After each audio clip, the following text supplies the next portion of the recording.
എന്ന് പറഞ്ഞു കഴിഞ്ഞാൽ ഈ മാങ്ങക്കൂട്ടനെ കുളിപ്പിച്ച് വൃത്തിയാക്കി നമ്മൾ കുറച്ച് മസാലയൊക്കെ കഴിയുമ്പോൾ പിടിപ്പിച്ചിട്ടുണ്ട്. അപ്പോൾ നമുക്ക് കുറച്ചുകൂടി മസാല ഇങ്ങനെ തേച്ച് പിടിപ്പിച്ച് കൊടുത്തേക്കാം കേട്ടോ.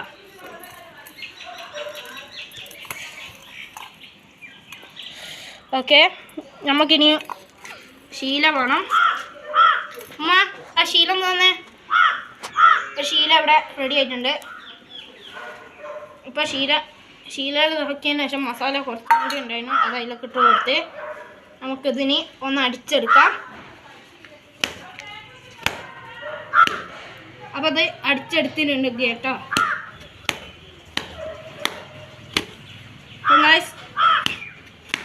ഓക്കെ, ഇത് അടിച്ചെടുത്തിട്ടുണ്ട്. നമുക്കൊന്ന് തുറന്ന് നോക്കാം. ഓക്കെ കണ്ടോ ഗൈസ്. അപ്പോൾ ഇനി നമുക്കൊന്ന് തിന്ന് നോക്കാം.